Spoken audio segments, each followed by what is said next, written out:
सावधान। नमो अरिहन्ताणं नमो सिद्धाणं नमो आयर्याणं नमो वज्रायाणं नमो लोये सौवसाहूणं सिद्धे जिनिन्दचन्दे आयर्य उवज्झाय साहुगणे वन्द्य सम्मदंसण चरितलधिं परुवेमो। मांगलिक ग्रंथ श्री लब्धिसार जी है। इसके रचयिता आचार्य भगवान श्री नेमिचंद्र सिद्धांत चक्रवर्ती हैं। इसके अंतर्गत चारित्र मोक्ष अपना अधिकार में 13वें गुणस्थान के अंतर्गत केवली भगवान को सुख दुख होते हैं कि नहीं होते हैं। तो उन्होंने कहा सुख दुख नहीं होते हैं। दुख तो होते ही नहीं है, लेकिन सुख भी नहीं होता है। क्योंकि सुख का मतलब क्या है? इंद्रिय तोषम। आज वर्णी जी हैं, वर्णी जी ने सुख दुख की कई जगह परिभाषा लिखी है। सुख और दुख इनमें कॉमन क्या है? अक्षरों में पूछ रहे हैं। ख यानी क्या होता है? इंद्रिय। जो सु यानी सुहावना, इंद्रियों को सुहावना लगे उसका नाम है सुख। और दु यानी दुष्कर, जो इंद्रियों को दुष्कर लगे, खेद कारक लगे, उसका नाम है दुख। तो जो इंद्रिय संबंधित है उसको बोलते हैं सुख और दुख। लेकिन जो केवली भगवान है उनको सुख दुख नहीं पाया जाता, क्योंकि उनके इंद्रियां नहीं पाई जाती हैं। इंद्रियों संबंधी भाव नहीं पाए जाते हैं, इंद्रियों संबंधी ज्ञान नहीं पाया जाता है। इसलिए उनके ना सुख है ना दुख है। सौखम वा पूर्ण दुखम केवल नाणिस्रणत्ति देहगदम जम्हा आदिंदियथम जादम तम्हादु तमणेयम। प्रवचन सार जी में गाथा है 20वीं कि जो केवली भगवान है उनके शुरुआत ही यहाँ से करी। सौखम वा पूर्ण दुखम, सुख अथवा दुख केवली भगवान को नहीं है। तो फिर क्या है? देहगत जो सुख दुख है वो नहीं है। तो उनके आनंद है, आह्लाद है, निराकुलता है। यद्यपि लौकिक भाषा में अपन भी आनंद को सुख रूप में ही अब समझते नहीं है ना, तो वो उसी रूप में प्रचलित है। अनंत ज्ञान दर्शन सुख वीर्य। लेकिन वहाँ सुख का मतलब क्या है? आनंद, निराकुलता, अतीन्द्रियता। अतीन्द्रिय आनंद ही आनंद है। अतीन्द्रिय आनंद ही आनंद है, ऐसा। तो यहाँ पर प्रश्न था, तो उन्होंने पहले ये नक्की करवाया कि जो इंद्रिय खेदम इंद्रिय तोषम, ये दुख सुख है, ये भी होते हैं किसके कारण से? मुख्य रूप से जो कर्म है, मोहनीय कर्म, अंतराय कर्म, इनका बल रहेगा तो इनके बल से होंगे। यानी इनका उदय नहीं है, इनका क्षयोपशम नहीं है, तो सुख दुख होना संभव नहीं है। इतना निश्चित होना चाहिए। भोगांतराय का क्षयोपशम और भोगों में रति का अभाव, यानी जितना भोगांतराय का, तो क्षयोपशम में शक्ति है, भोग ना सके फिर भी शक्ति है तो अच्छा लगता है कि हम बराबर हैं। और एक व्यक्ति इसके शक्ति नहीं है तो वह शक्तिहीनता से दुखी है और भोगों की वांछा से दुखी है। तो वो जो रति है विषयों में बहुत ज़्यादा, वह यदि पाई जा रही है तो खेद होता है। और यदि रति कम पाई जा रही है, उसके उदय मंद हैं, तो शांति पाई जा रही है, तो उसको इंद्रिय तोष है। ठीक है। अब यदि कर्म ही नहीं रहेगा तत्संबंधी, तो इंद्रिय के विषयों में कौन जाएगा? तिमिर हरा जय दिट्ठी जनस्य दीवेण नथि कायवम तह सोखम सयमादा विषया तथ्य किम कोवंती। ये प्रवचन सार जी में ही है। तिमिर हर हो दृष्टि जिसकी, उसे विषय, उसे दीपक क्या करे। जिसकी दृष्टि तिमिर हर है, यानी उसको अंधेरे में भी दिखता है, तो उसको दीपक की क्या जरूरत है? कितना सही लिखा है। तिमिर हरा जय दिट्ठी जनस दीवेण नथि कायवम तह सोखम स्वयं आदा। तो उसी प्रकार आत्मा स्वयं सुख स्वरूप है। विषया तथ्य किम कुवंती, उसको विषय क्या करेंगे? उसके लिए विषय क्या काम के? जो निरोगी है उसको दवाइयाँ क्या काम की? आपकी जेब में क्रोसिन फ्रोसिन क्या है? लाए होंगे ना कुछ? नहीं लाए? अरे काय का काम, हम कोई बीमारी नहीं है। और जब बीमार हो उनसे पूछ लो, उनकी जेबों में दवाइयाँ मिलती जहाँ भी जाते। इसलिए आत्मा स्वयं सुख स्वरूपी है, उसे विषय क्या कर सकते हैं, ऐसा समझ करके अब यहाँ पर आचार्य देव ने कहा इनके जो मूल कारण था नट्ठाय राय दोषा, इनके राग द्वेष नष्ट हो गए और केवलम ही इंद्रियाणम, केवल राग दोष ही नष्ट नहीं हुए, जो दुख का कारण था इंद्रिय ज्ञान, वह इंद्रिय ज्ञान भी इनके नष्ट हुआ। इसलिए अकेला उन्होंने राग द्वेष करके वो बात नहीं छोड़ दी। इंद्रिय ज्ञान भी दुखद है, सुखद नहीं है। जैसे इंद्रिय सुख नहीं है, दुख है, वैसे इंद्रिय ज्ञान भी सुख नहीं है, ज्ञान नहीं है, दुख रूप है, अधूरा है, क्रमिक है, अपूर्ण है, इसलिए दुख का कारण है। जम्हा घाती खयम जादो, जो घातिया कर्म है वो सब दुख के स्थान है, दुख के आयतन है। ऐसा प्रवचन सार जी की 60वीं गाथा में। तो इसलिए आचार्य देव ने दोनों लिए। कौन कौन से ले लिए? राग द्वेष उनका नष्ट होना 10वें गुणस्थान संबंधी, और इंद्रिय ज्ञान उसका नष्ट होना 12वें गुणस्थान संबंधी। तो दोनों को कंबाइन करके ये केवली भगवान हुए हैं। इस कारण से तेण, इस कारण से साद असादज, साता असाता से ज यानी जन्म लेने वाला, पैदा होने वाला, जो इंद्रियजम इंद्रियों से उत्पन्न होने वाला, सुख दुखम सुख और दुख है, वह उनके णत्थी, क्या उनके नहीं है। ना उनके इंद्रिय संबंधी ज्ञान है, ना उनके इंद्रिय संबंधी इंद्रियों से पैदा होने वाला सुख दुख है। इसलिए इनको सुखी दुखी मानने की कल्पना बेकार है। इनको आप सुखी दुखी मत मानो, क्या मानो? आनंदित मानो। अनंत आनंद से युक्त है ये केवली भगवान। ऐसे इंद्रियां रहेगी तो आप विश्वास मानो दुखी रहेगा।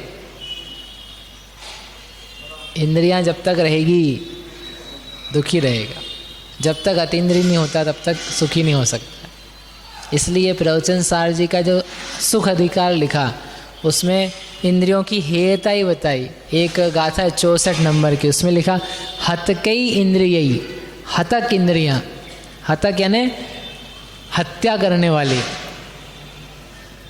इंद्रिया। कैसी है? अभी तो आप सुन रहे थे प्रवचन में नौकर है वो एक अपेक्षा है। एक आचार्य कहते ये हतक है, हतक। नौकर को मालिक बना दोगे तो तुम्हारे सिर पे चढ़ के तुम्हारा गला काट दे। जैसे नौकर को समझ में आ जाए ना ये मालिक तो अपना मुद्दू है, कुछ अपने को ध्यान नहीं देता है, तो आप देखो नौकर क्या करता है, सब गड़बड़ करके मालिक बन जाता है। काष्ठांगार ने देखा सत्यंधर को कि वो उसका मन थोड़ी ना था ऐसा कि हम इसका गला काट देंगे। उसने देखा ये राजा तो अपना बुद्धू है, ये विषयों में लीन है, तो क्या करेंगे, इसका गला काटेंगे। तो हतक बन गया नौकर ही। ऐसे इंद्रियां जो नौकर के स्थान पे थी तो वो कैसी हो गई? हतक, हत्या करने वाली।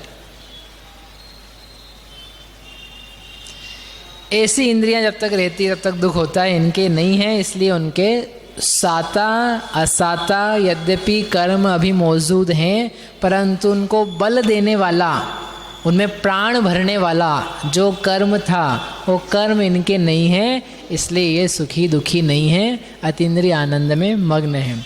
अब अन्य भी कारण कहते हैं, गाथा नंबर 618। संयम समयठि दिगो बंधो सादसुदयपि गोजदो तस्स तेण असादसुदो सादस्वरूपेण परिणमति। और क्या होता है उनके? समयठिदिगो बंधो, एक समय की स्थिति वाला जो बंध है। 13वें गुणस्थान में अरहंत भगवान को कोई बंध होता है कि नहीं होता है? होता है। किसका बंध होता है? साता वेदनी का। कितनी देर का होता है वो? एक समय का, यानी बंध रूप होता है, उदय रूप होता है, अगले समय में निर्जीर्ण हो जाता है। यानी आपको कितनी देर दिखेगा वो? एक समय। उसी समय उसका बंध है, उसी समय उसका उदय है। ठीक है ना? बंध भी वहीं, उदय भी वहीं, बस वहीं होता है ऐसा, नहीं तो कहीं भी ऐसा नहीं पाया जा सकता। बंध के ही काल में उस ही परमाणु का उदय अन्यत्र होना संभव नहीं है। क्यों संभव नहीं है? हाँ, अचलावली रहती ना एक काल तक, तो एक आवली काल तक तो क्या है, कर्म तदवस्थ रहता है, कुछ भी नहीं होता उसमें। परंतु यहाँ पर ही ऐसा होता है उदय, यहाँ कोई अचलावली नहीं है क्योंकि बंद ही नहीं है। बंद होने पर अचलावली का नियम लागू होता है। आबाधा हो तब जाके अचलावली वगैरह के काम आते हैं, परंतु यहाँ आ रहा है और जा रहा है क्योंकि स्थिति बंध की कारणभूत कषाय यहाँ पर मौजूद नहीं है। तो कहने का मतलब ये है इससे कि एक समय के लिए आया और उसी समय में क्या हो गया, वह सादस्य उदय पिगो, साता रूप उदय को प्राप्त होकर के चला भी गया। एक समय की स्थिति का बंध और उसी समय उसका उदय, तो किसका बंध हुआ, साता का, तो किस में उदय में जाएगा, वो साता में ही जाएगा। उसको बदलने का भी टाइम नहीं है क्योंकि बदलने के लिए अगला समय चाहिए ना। आया साता से और ये बदले अगले समय में जाकर के इतनी देर में तो गायब। तो जो आ रहा है कर्म पूरा का पूरा समय प्रबद्ध, वह पूरा का पूरा साता रूप से निर्जीर्ण हो रहा है। तो इनके असाता का भी उदय आता है, तो उस समय असाता का उदय से भी ज़्यादा साता का उदय पाया जाता है। पुराना स्टॉक में साता ज़्यादा रखा है, असाता कम है, ये तो अलग बात है क्योंकि अनंत गुण अनुभाग किया, वो कब से अध प्रवर्तकरण से अपूर्वकरण से अपन ज़्यादा कर रहे हैं, तो वो सब किया है। लेकिन वो सब करने पर भी जो उदय में आ रहा है, तो आप कहोगे असाता ही उदय में आ रही है तो असाता का ही फल आएगा। समंदर में विष की कणिका घोलेंगे तो क्या आएगा, क्या फ़र्क पड़ेगा। तो यहाँ पर विष और अमृत दोनों का साथ में उदय में बताओगे तभी वो दृष्टांत बन पाएगा। स्टॉक में रखा हुआ कुछ काम में नहीं आता है। ठीक है, तो यहाँ पर कैसे आया, तो यहाँ पर एक ही तो कर्म का उदय होता है साता असाता में से। तो क्या है यहाँ पर विशेषता कि 13वें गुणस्थान में साता का और असाता का दोनों का भी उदय एक साथ आता है। कब आता है, जब असाता का उदय हो उस समय साता जो नवीन बन रही है उसका भी उदय और पुरानी असाता जो उसका उदय, तो ऐसा करके दोनों का उदय। और बाकी समय में साता मात्र का उदय, क्योंकि साता का पुराना और साता का नया। लेकिन 13वें गुणस्थान में कुछ समयों में ऐसा भी होता है जब असाता के उदय भी पाए जाते हैं, तब दोनों कर्मों का उदय एक साथ होता है, साता असाता का। समझ में आया? तो उस समय फिर ये व्यक्ति कहता है कि इनको दुख होगा, तो उसके लिए कह रहे हैं आचार्य कि भाई इनके जो सादस्य उदय, साता का उदय है एक समय की स्थिति वाला, वो चूँकि उनके तस्य पाया जाता है, तेण उसके कारण से असादस्य उदो, असाता का जो उदय है वह साद स्वरूपेण परिणमति, साता के स्वरूप से परिणम जाता है। परिणम जाता है यानी वो रहता तो असाता ही है, लेकिन मात्रा किसकी ज़्यादा है, साता की। तो साता की मात्रा ज़्यादा होने से वो असाता साता रूप ही है। मानो जैसे गुड़ है, गुड़ की ढेली में आपने कंकड़ धूल मिट्टी को चिपक भी गई है तो वो गुड़ रूप ही है। उसको हम यदि खाएंगे तो धूल का स्वाद नहीं आएगा, गुड़ का ही स्वाद आएगा। यद्यपि उसके अंश हैं वहाँ पर, उतना कमी भी है, लेकिन फिर भी क्या है, फल किसका, साता का। तो ऐसे यहाँ पर केवली भगवान को असाता के कारण से आप दुख कहना चाहते हो, समस्या कहना चाहते हो, इंद्रिय संबंधी खेद कहना चाहते हो, वो नहीं बन पाएगा क्योंकि उससे ज़्यादा इनके साता का उदय पाया जा रहा है। समझ में ही बात? इस कारण से केवली भगवान के देह संबंधी सुख दुख, इंद्रिय संबंधी सुख दुख संभव नहीं है। एक बात यहाँ पर इस प्रकार पूरी हुई। अब दूसरी बात को चालू करते हैं एकादश जिने के आधार से, कि जो केवली भगवान हैं उनके आहार पाया जाता है। क्या पाया जाता है? आहार पाया जाता है। और जब आहार पाया जाता है तो केवली भगवान क्या करते हैं, खाते हैं। अच्छा ये लॉजिकल भी आप सोचो, मतलब कल्पना भी क्यों होती है कि जब भगवान हैं और 10-12 साल की उम्र में भगवान बन गए, समझो 42 साल में भगवान बन गए महावीर स्वामी, और कितने वर्ष की उम्र है इनकी, 72 वर्ष की, तो 30 साल इनको रहना है। तो 30 साल कोई व्यक्ति बिना भोजन किए कैसे रहेगा? संभव नहीं ना, 30 साल तक इट्स नॉट पॉसिबल। और ये तो 30 साल कम है। आदिनाथ भगवान से मिलो तुम जा कर के, तो उनके तो एक पूर्व 84 लाख पूर्व थे ना, तो 1 लाख पूर्व, 1 लाख पूर्व, तो एक पूर्व में ही 70,56,000 करोड़ वर्ष हैं।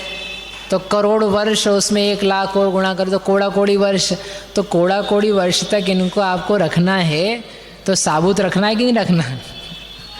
ये पूरा बड़ा भेज देना है। तो जब ये रहेंगे तो भाई शरीर की स्थिति कैसे बनी रहेगी? आहार से बनी रहेगी। तो इसलिए इनको क्या करना पड़ेगा? आहार करना पड़ेगा। और शास्त्र में दिया भी है, क्षुधा परिशः, तृषा परिशः। ये परिशः किसके पाई जाती है?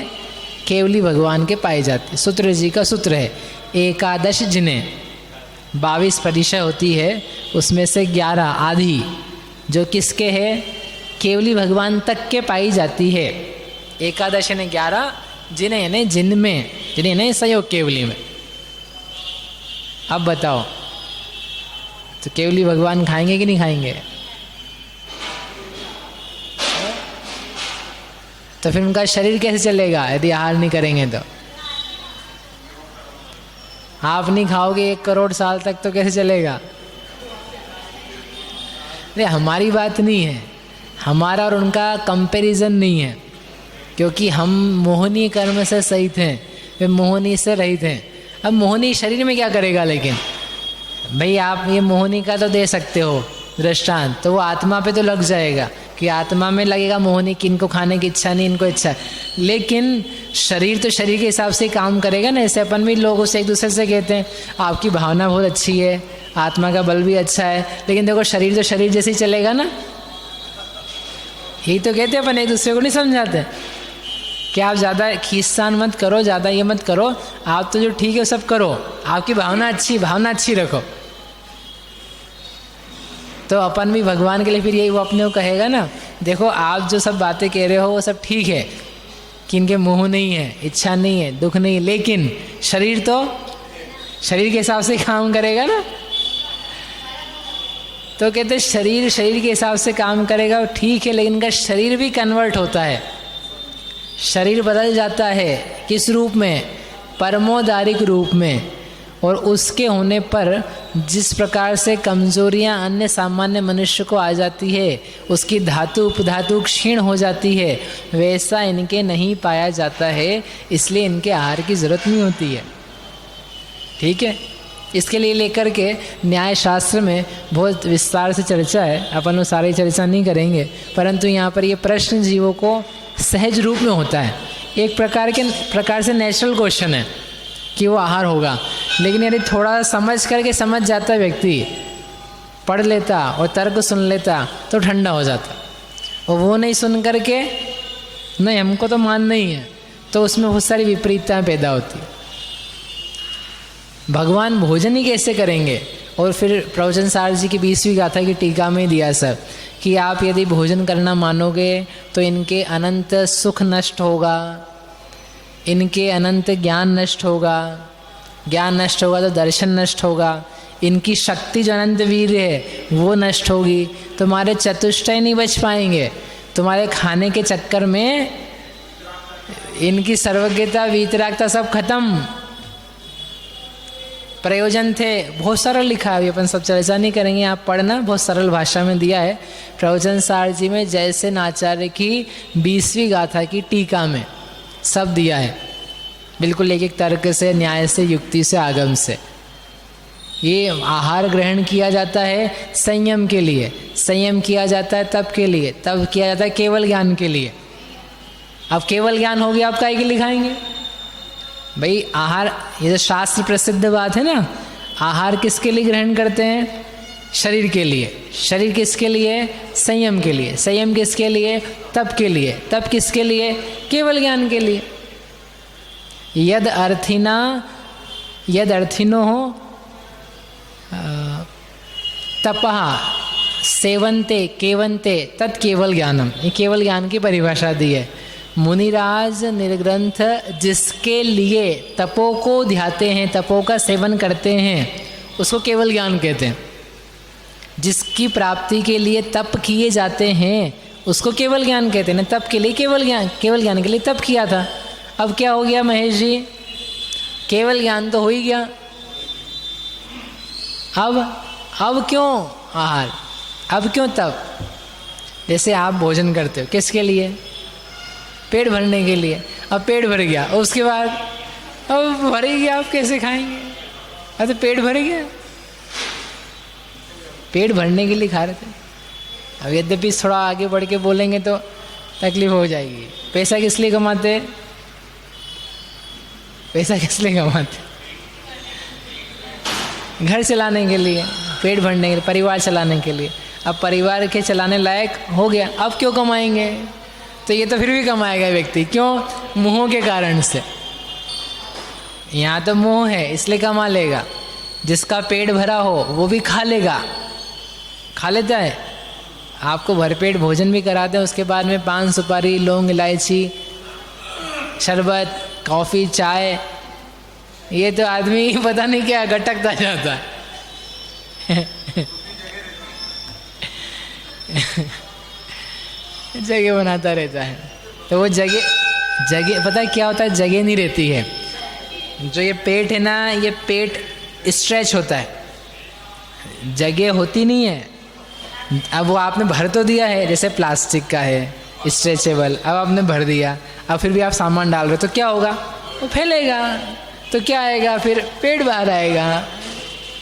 वो सिंपल सी बात है। और काहे के लिए आता है भाई? आप देखो, थैली है, आमाशय जो है ना, पेट जिसको बोलते हैं, भोजन थैली है, ठीक है ना। अब वो पहले खाली रहता है, पिचक जाता है। जब खाली रहता है आप भरते हो, धीरे धीरे धीरे फिल होता है। आप देख लेना खाली पेट को, भरे पेट को, आपको समझ में आ जाए। अब भर देने के बाद में भी आप उसको ओवरलोड करो तो फैलेगा, फिर पेट बढ़ेगा। पेट कैसे बढ़ता है? हाँ, और एक दिन में नहीं बढ़ जाएगा। इसलिए वो बोले एक आध दिन तो हमको चलने दो, धीरे धीरे। तो वो क्यों हो जाता है? वो तो मोह है जीव के, इसलिए वो बिना प्रयोजन के भी खा लेता है, बिना प्रयोजन के कमा लेता है। दोनों ही रोग के कारण है। लेकिन ये केवली भगवान तो मोह से भी रहित थे ना, तो बिना प्रयोजन के, मतलब केवल ज्ञान की सिद्धि हो जाने पर अब खाएंगे कैसे? बिना प्रयोजन के कैसे ग्रहण करेंगे? रस के लिए खाते नहीं है, तेज के लिए खाते नहीं है, बल के लिए खाते नहीं है। ऐसे बहुत सारे प्रकरण है, आप पढ़ना तो आपको बहुत अच्छा समझ में आएगा। उसमें अंत में ये प्रश्न है पूछा, चलो ये बाकी बातें जाने तो हम तुमसे पूछते हैं, जो ये मानता है कि भगवान भोजन करते हैं, ये भगवान भोजन कैसे करते हैं? समूह शरण में करते हैं कि समूह शरण के बाहर जाके करते हैं? तो उन्होंने कहा कि समूह शरण में ही करते हैं, वहीं खा लेते हैं। तो उन्होंने पूछा कि जब खाते हैं तो किसी को दिखता है कि नहीं दिखता है? इतने सब लोग, क्योंकि समोशन तो भरा ही रहता है हमेशा, कोई ना कोई तो आते ही रहता है, तो दिखता है कि नहीं दिखता है? बोले नहीं दिखता नहीं किसी को। बोले क्यों नहीं दिखता है? तो वो बोले उनका अतिशय है, मतलब खाते तो हैं लेकिन दिखता नहीं है। और क्यों नहीं दिखता है? तो उन्होंने कहा मायाचारी है, तो मायाचार जैसा ठगी हो गई। बोले ठगी नहीं है, ये तो क्या है? अतिशय। तो आचार्य भगवान ने बहुत उनको सीधे से उत्तर दिया कि तुमको जब अतिशय ही मानना है तो छुपा छुपा के खिलाने की बजाय ये ज़्यादा अच्छा है ना अतिशय, ये खाते ही नहीं है, ये ज़्यादा बड़ा अतिशय है। कि छुप छुप के खाना अतिशय है कि अभी दिख रहे थे भगवान और अभी खाने लगे तो गायब हो गए। बोले भगवान कहाँ गए? बोले अभी आएंगे, अभी लंच टाइम है। तो ये क्या बात है?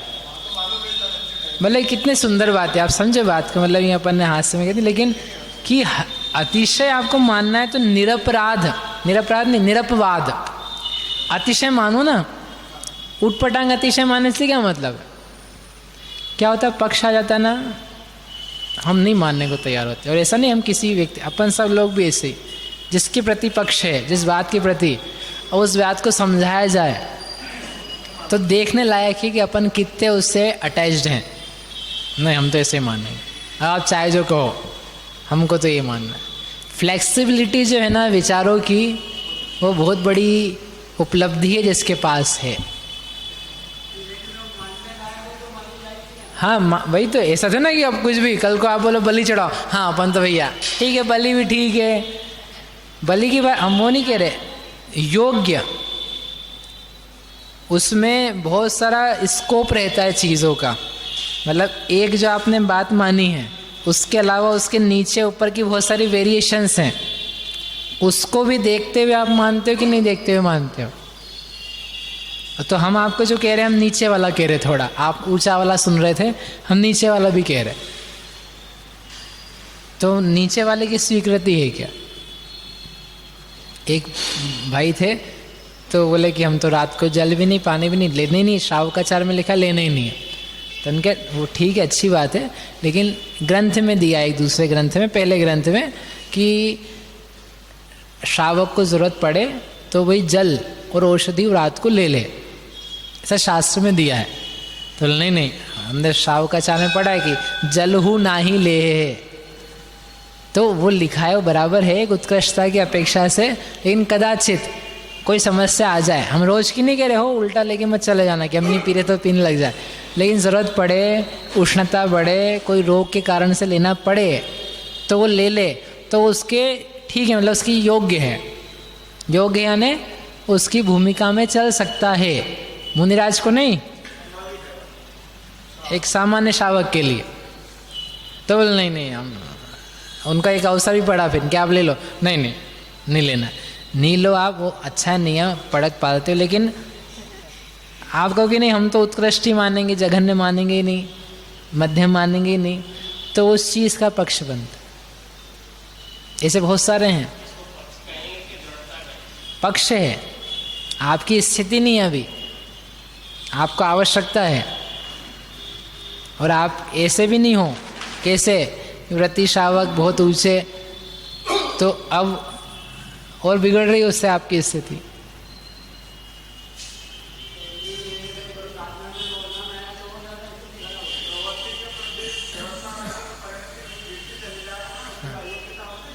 और संक्लेश बढ़ रहा है, ये एक तो ध्यान रखना, संक्लेश बढ़ रहा है, इसके कारण से कुछ सही मत कर देना। बोले अभी संक्लेश बढ़ रहा भैया तुम्हारा, तुमसे खाते नहीं बन रही, एक काम करो, उनको बाजार का मिठाई पूरी ला करके खिला दो, फिर पेट भर जाए, फिर काम करना। संक्लेश बढ़ रहा है ना, कुछ तो भी काम नहीं कर लेना। आगमानुकूल भूमिका जो होती ना, वह बहुत बड़ी है किसी भी गुणस्थान की। अपन ने जो माइंड सेट कर रखा है क्रियाओं का, चर्याओं का, बहुत सारी नियमों का, तो वो उतना ही नहीं है। तो उसकी भूमिका के अंतर्गत रहते हुए पक्ष रहित होना, ये बहुत बड़ी एक उपलब्धि है। ढील पुल करना, शिथिलाचार को पुष्ट करना, वो तो कोई दम नहीं है, उसमें तो पाप ही है। लेकिन जो चीज़ जहाँ बन सकती है वहाँ उसका निषेध कर देना, तो उससे क्या होगा? शीत है नहीं, अनर्थ के पाप नहीं, आप आगे की चीज़ को पीछे ला रहे हो, दूसरों के लिए कठिन कर रहे हो, अपने लिए कठिन कर रहे हो।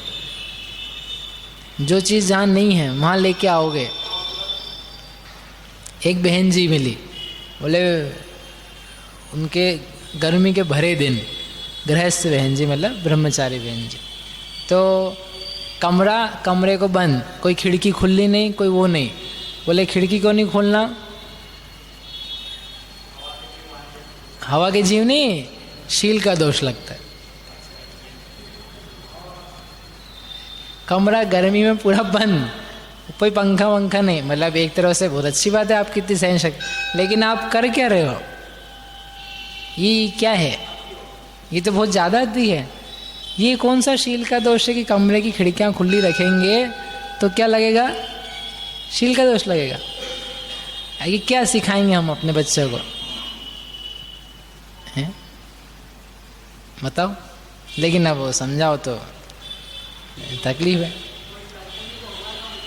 यार कि इस पुरुषों से पूरा दूर रहना, पुरुषों की पता नहीं क्या हवा भी नहीं होना जो ही है।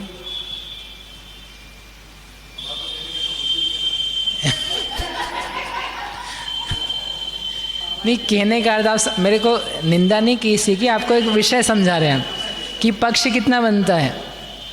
जिस बात का पक्ष बन जाता है उस बात से हिलना नहीं चाहता व्यक्ति। हम अनीति में नहीं चले जाएं, आगम से विरुद्ध नहीं चले जाएं। कल को आप बोले हमने तो रात्रि भोजन का त्याग किया था, अब अपनी भूमिका में चल सकता है तो हम तो करने लगे, तो ये तो आप उल्टा सीख के चले गए। हम पाप में से छूटे थे, पाप से जितना बच सकें अपन तो बच के ही रहें।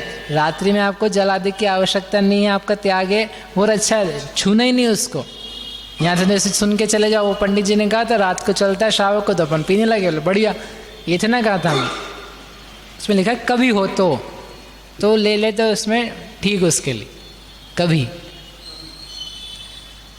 तो पक्ष होता है ना, ये सब पक्षपात में पढ़ते हैं।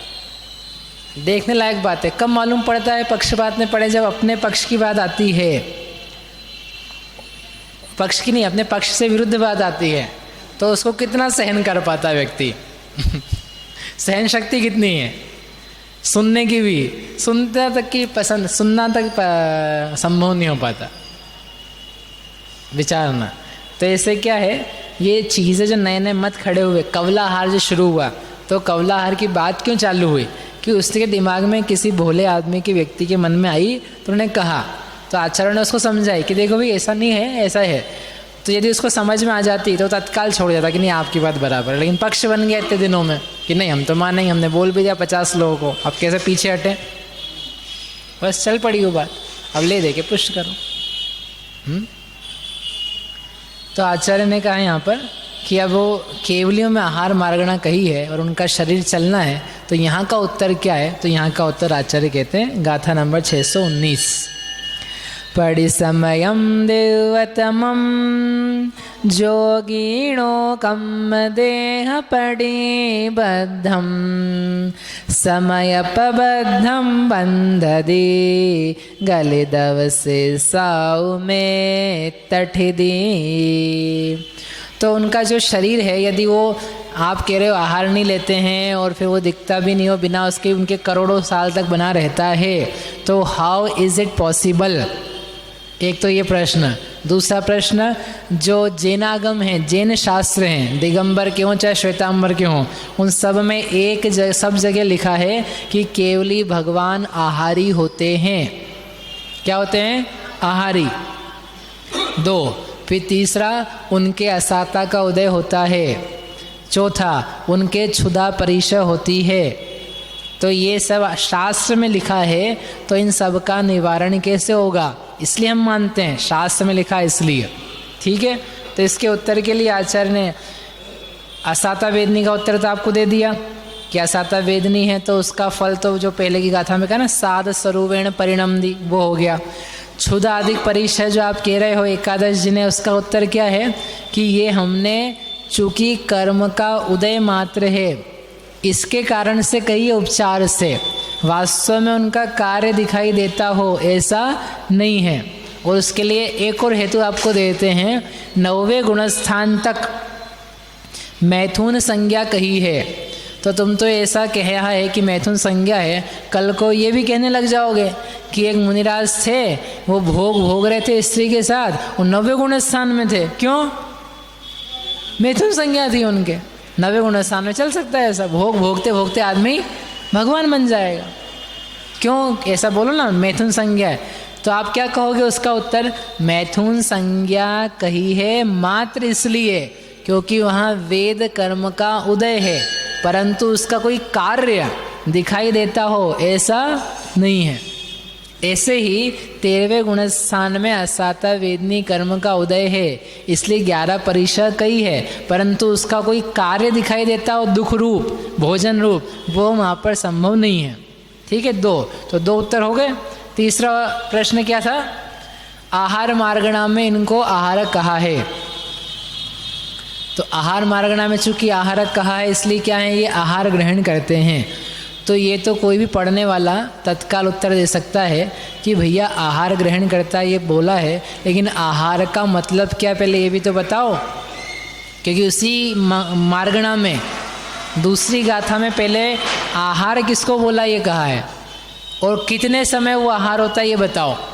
उसके आधार से आप आहारक बोलना चाहते हो तो वो आहार कब कब होता है, सुबह 11 बजे होता है, 9 बजे होता है, शाम को 5 बजे होता है जैनों को, कि कब होता है आहार, कब होता है आहार मार्गणा का आहार कब कब होता है? हमेशा ही होता रहता है, वो दिन भर होता है, वो दिन भर ही आहार ही है।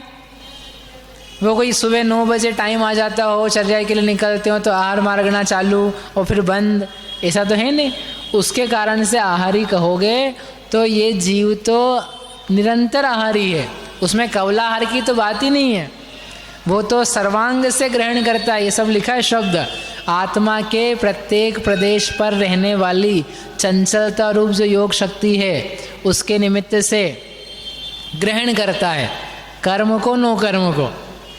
अयस पिंडवत, तप्त अयस पिंडवत, से तपाया हुआ लोहे का गोला चारों ओर से जल को ग्रहण कर लेता है, वैसे ये योग से परिणमित जीव हर प्रदेश में हर समय क्या ग्रहण करता है? आहार ग्रहण करता है, कर्म ग्रहण करता है। तो उसके कारण से इनको कवलाहारी कहना, ये तो कौन सी बात हुई? ये तो बहुत गलत बात है। हमने बताया क्या था, तुमने लगाया क्या? ये तो फेयर बात नहीं है, सही बात नहीं है, गलत बात नहीं, अयुक्त बात है। इसको बोलते हैं छल ग्रहण करना। छल का मतलब क्या होता है? जैसे हमने कहा यह 9 कंबल, मेरे पास 9 कंबल है, आप खरीदोगे? मेरे पास 9 कंबल है, आप खरीदोगे? बोले कितने का है? तो मैंने कहा 10,000 का। तो इन्होंने सोचा बहुत महंगा, बोले नहीं 9,000 में दे दो। मैंने कहा ठीक है 9,000 में। तो इनको 9,000 में मैं लाया, देने लगा। तो ये क्या सोच रहे थे? 9 कंबल, 9 यानी 9। तो इन्होंने कहा 9,000 दे रहे हैं तो 1,000 में एक पड़ेगा, अपन 1,200 में बेच देंगे, अपने को प्रॉफिट हो जाएगा। तो इनको हमने देने लगे। और हम जब नहीं दिया तो एग्रीमेंट वगैरह सब कर लिया, 9 कंबल। और जब देने लगे कहते देखो 9 कंबल, 9 और बाकी कहाँ है? कौन बाकी? 9 भाई 9 बोला था ना आपने, 9 यानी नया, 9 यानी नया, नया कंबल है, हाल फ्रेश, अभी हाल खरीद के लाया हूँ, बनाया मैंने, ये नया है। वो बोला था मैंने 9 कंबल। तो मैं बोल रहा हूँ 9 ऐसे वर्ड का प्रयोग कि आप कुछ समझो, मैं कुछ और बोलूँ। इसको बोलते हैं शास्त्र की भाषा में छल। तो ऐसे उन्होंने बोला आहार ग्रहण करता है, आहारक है, हर समय आहारक है। तो इन्होंने बोला था आहारक ये वाला आहारक, और उन्होंने कौन सा आहार लगा दिया? कवल आहार। इसको बोलते हैं छल ग्रहण किया आपने, सही नहीं ग्रहण किया। समझ में आया? ऐसा तो बोले ऐसा अर्थ निकालना सही नहीं है। तो 3 प्रश्नों के उत्तर हो गए। अब अंतिम प्रश्न फिर भी बचता है, कौन सा? कि इतने वर्षों तक इनका शरीर कैसे चलेगा, उसके लिए इन्होंने गाथा दी है। पड़ी समयम, प्रत्येक समय में, दिव्यतमम, दिव्यतम, दिव्यतम समझ से उत्कृष्ट लगाया, द बेस्ट। संस्कृत पढ़ ली ना इतने अपने आपने। अल्प, अल्पतर, अल्पतम, दिव्य, दिव्यतर, दिव्यतम। दिव्यतम यानी बेस्ट, जो सबसे बेस्ट आहार वर्गणा के परमाणु हैं, वो आहार वर्गणा के परमाणु जो नौकर्म देह परिबद्धम, इस नौकर्म देह से संबंधित हैं, औदारिक देह से, वह बंधदी, बंधन करते हैं, समय प्रबद्धम, एक समय प्रबद्ध को, यानी सिद्ध राशि का अनंत भाग, अभव्यो से अनंत गुणे, समय प्रबद्ध परमाणुओं को ये प्रत्येक समय में बांधते हैं, और बांध करके उनका डिस्ट्रीब्यूशन होता है। किसने समय में? गलित अवशेष आयु मेत्य ठिधि, ये सामान्य नियम है। जो भी ग्रहण करता है 9 कर्मों को, तो समय प्रबद्ध का बंटवारा कितने समय में होता है? जितनी शेष बची हुई आयु है उसमें उनका बंटवारा होता है। जो कर्म बनते हैं उनका तो स्थिति में बंटवारा होता है, जो स्थिति बांधी जाती है, और जो नो कर्म है उसका बांधने में नहीं होता। आपकी आयु जितनी है, रिमेनिंग लाइफ, क्योंकि लाइफ के बाद तो वो काम आएगा ही नहीं ना, तो जितनी लाइफ है, गलितावशेष आयु, अभी अपन ने गुण श्रेणियाँ पढ़ी ना, गलितावशेष गुण श्रेणी, गल करके जो शेष रही ऐसी गुण श्रेणी, ऐसे ही गल करके जो शेष रही है उसके जितने निषेक बचे हैं उसको बोलते हैं गलितावशेष आयु। मात्र ठिधि उत स्थिति में उन परमाणुओं का बंटवारा हो जाता है, और उस योगी के उन परमाणुओं के मिलने से, जो कि दिव्यतम है, सूक्ष्म है, सुगंधित हैं, बलिष्ठ हैं, उन परमाणुओं के कारण से इनका देह कोड़ा कोड़ी वर्षों तक भी चलता रहता है, किसी प्रकार की बाधा नहीं आती है। ऐसा वह जो आहार है वो प्रत्येक समय में ग्रहण करते हैं, समुद्घात के समयों को छोड़ करके। वो समुद्घात आदि क्या होता है, अपन कल से प्रारंभ करेंगे। समुद्घात